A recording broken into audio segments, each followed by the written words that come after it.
Feeling a little bit of light, trying to find my heart. Funny when I break it, a lifestyle dark. Honey when I break it, a tight flow spot. With a psycho chart, playing dice, go start. Oh, who are you? Better know yourself. Know your soul, gotta know your will. Slow your roll, get a hold, don't melt, and don't you fall when I feel like hell. Oh, who am I? M.I.M.E. I'm not the one you wanna fuck with. Late nights messing up my sleep, so I'm flustered. Taking out aggression with my pen because I trust it. Writing, trying to get myself a lamb color trust for the game. Leave them hanging by a chain, click bang. Feeling rage, feeling fire in my brain, feeling insane. And it's always feel the flame, 45 till my brain, 3 and 4, and 3 fail, no glory. What's up, you guys? It's your boy King Majin coming back at you guys with another video, and today I will be doing what if Deku had tossed powers from the last Airbender. This one was suggested by one of you guys down in the comments, so here you go. I hope you guys enjoy the video and like, comment, and subscribe for more. But without further ado, let's get into it. Deku will be born like any other child, but he will be born blind. Inko would be shocked by this, but not surprised. The doctor would ask Inko, "Is blindness hereditary in your family?" And Inko would say, "My mother was blind." And the doctor would say, "Oh, I'm sorry." Inko would say, "It's fine." She would be very depressed, but not so depressed. She would hope Deku would develop the same ability like her mother. Now, let's get into the years before Deku's life. No, the years leading into Deku's life. Deku would grow up to like heroes and want to protect people, but he wouldn't be such a big fan of All Might. He'll be a little bit depressed and stuff like that. He wouldn't really look to All Might as a symbol of peace. Instead, he would look to his grandmother as a symbol of peace. Inko would tell Deku stories about his grandmother and telling him that even though she was blind, she still became one of the world's greatest heroes. And one hell of a police chief. Deku will grow up admiring police officers and heroes.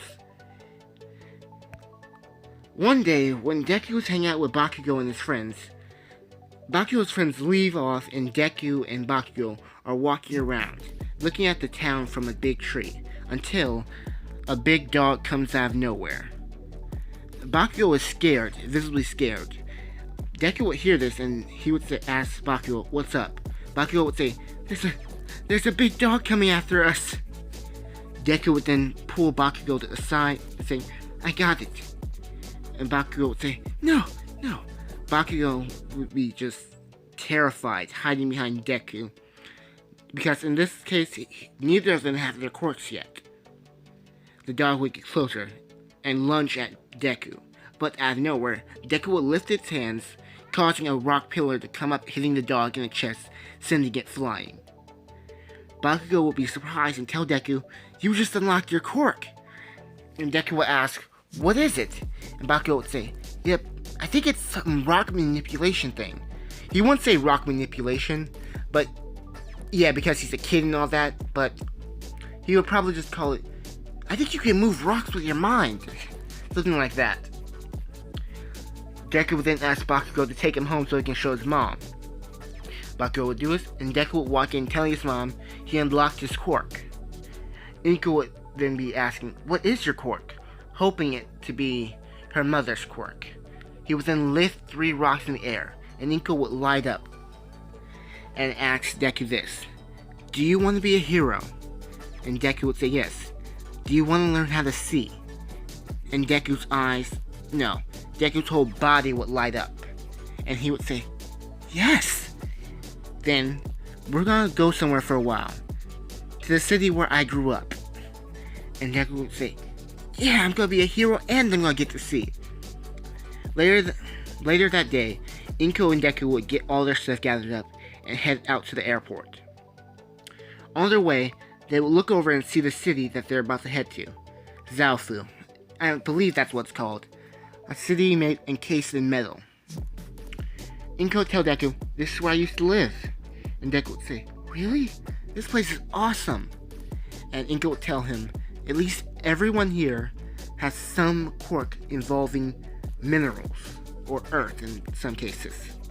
Deku would say, "Like me?" And Inko would say, "Yes, like you.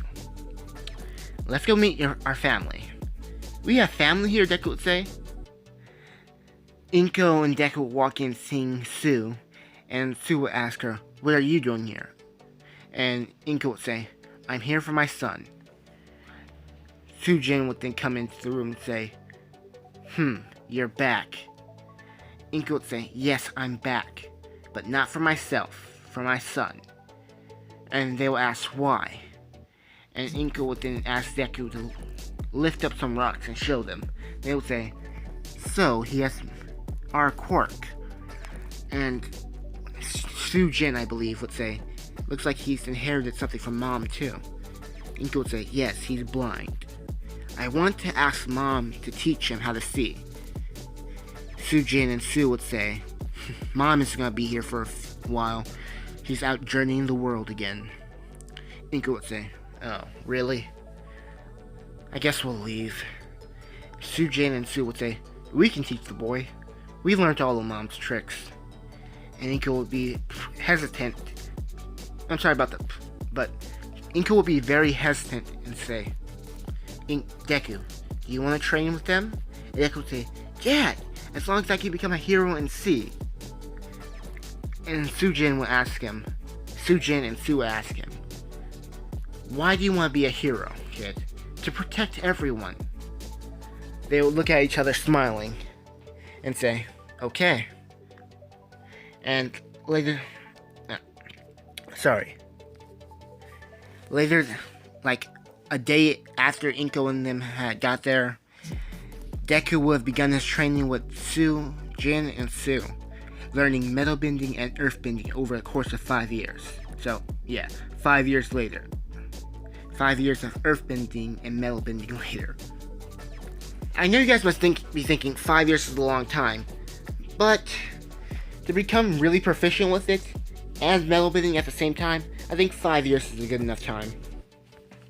Over this time, Deku would have become a master earth and metal bender at the age of 9 years old. Sujin and Sue would give him one final exam. They will all fight each other using earth and metal bending, with Sue throwing boulders at Deku and Sujin throwing metal plates at him. Deku would be dodging, parrying, and all that stuff. And when their guard is down, Deku would then grab the ground, turning into sand underneath them, sand, then hardening them back in place. They would say, kid, you know we can break out of this easily, but Deku would then hold up 2 boulders over their heads, and Deku would say, you'll need to put in power to break out, and when you do, I'll drop these boulders on you, and you will have exhausted a lot of energy. And they would say, fine kid, you win. Sorry about that. Deku would then win the match, and Deku would say, is my training over? And they would say, nope. Remember when we had you mess around with that lava? And Deku would say, yeah, I could move it a little bit. And Sue and Sujin would say, yeah, I have a teacher for you. His name's Bolin. He'll be teaching you lava bending. And Deku would say, I thought I was done. And they would say, you're never done, kid. There's always more to improve upon. Bolin would say, yeah, you've learned traditional earthbending styles and metal bending styles, but you haven't learned mine. And Deku would say, bring it. 1 year of lava bending training later, Deku would become a proficient lava bender. His earthbending would have been more well-rounded. He would have learned traditional earthbending and new age earthbending. Like basically pro bending earthbending. If you haven't seen Legend of Korra, yeah, pro bending earthbending. That's just it.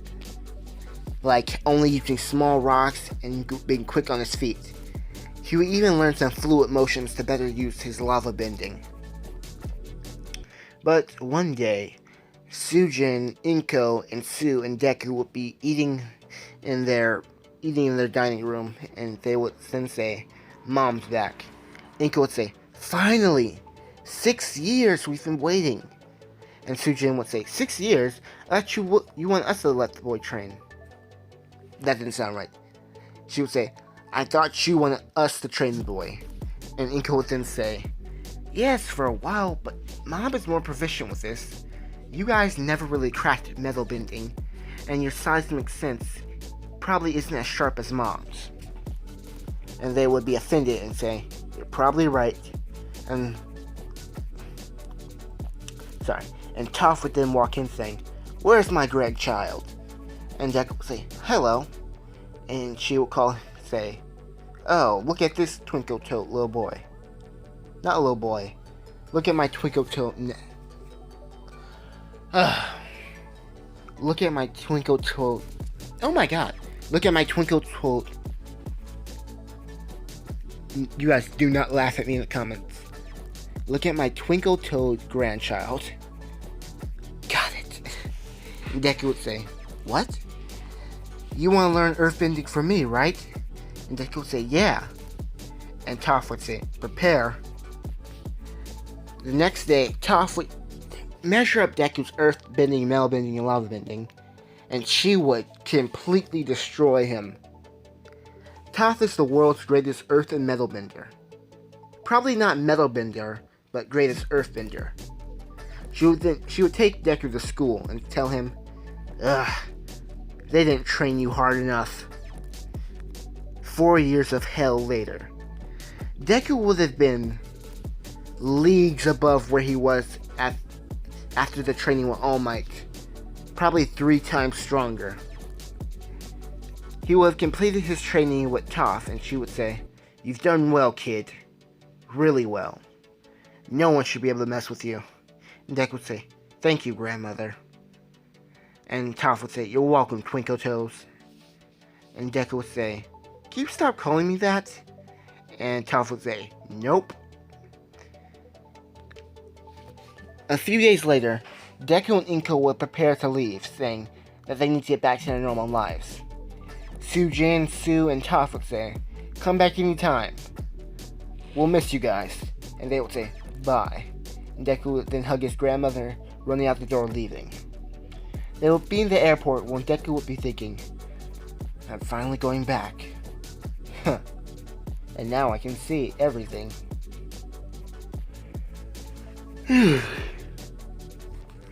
Deku and Inko would have arrived home after the plane trip, and Inko would have told Deku to get better acquainted with the neighborhood again.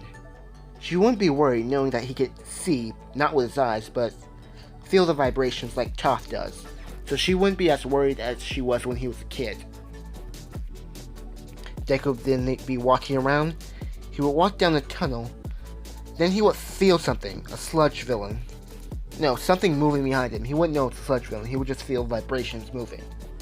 The sludge villain would then come at Deku. He would then throw up an earth barrier, and the sludge villain would try to get behind it, but Deku would then gather up a bunch of small rocks, shooting them all throughout the sludge villain, hitting him in the eyes, causing him to collapse down to the ground. Afterwards, Deku would then bend up in a giant boulder of some sort, dropping it on the sludge villain, causing him to pass out. All Might would then run around the corner, seeing Deku finishing off the sludge villain, telling him, nice job, kid. Now let me take care of the rest. All Might would then bottle up the sludge villain, telling Deku, you did a great job, kid. And Deku would say, who are you? And All Might would say, huh, you don't know who I am? But then All Might would realize his time limit's going out, and he would then jump away. And Deku would say, who was that guy, a hero? Deku would then be walking down the street and notice someone that feels familiar. Deku didn't have his vibrations when he was a kid, but he could still, just hear his voice and know who he was, basically. Deku would then walk up to this person asking, do I know you? This person will look at Deku's face and say, Izuku? And Deku would then say, Kachan? Afterwards, they would then strike up a conversation, and Kachan would ask, no, Bakugo would ask, where have you been? And Deku would tell Bakugo that he's been training with his quirk for the past 10 years now? Yeah. And Bakugo would say, huh, you have you? And Bakugo, completely forgetting the fact that Deku was blind, would say, I'd love to see that one day. And Deku would say, me too. Bakugo would then say, we need to fight sometime soon. And Deku would say, we might. I'm planning on going to UA, and you know how they are. Bakugo would then say, UA, huh? I'll see you there. They would then be walking home and split off before. No, they would then be walking home and get ready to split off before Deku says this, I'm gonna be the number one. And Bakugo says, like hell you are. And then they would split off, And that was what if Deku had tough powers from the last Airbender. I hope you guys enjoyed the video. I hope you like, comment, and subscribe for more. And know this, I will be posting videos. I will be trying to post at least 2 videos every week, depending on what day it is. Like Monday or Tuesday. No, Tuesday or Wednesdays. Wednesdays are the days I will probably post. The next videos coming out will probably be what if Deku had Ainzo Gon's powers from Overlord? What if Deku had the 9 tails? But that's it. I'm gonna say it. Peace, you guys. By the way, thanks for 200 subs. This has been King Majin, signing out. Peace, baby.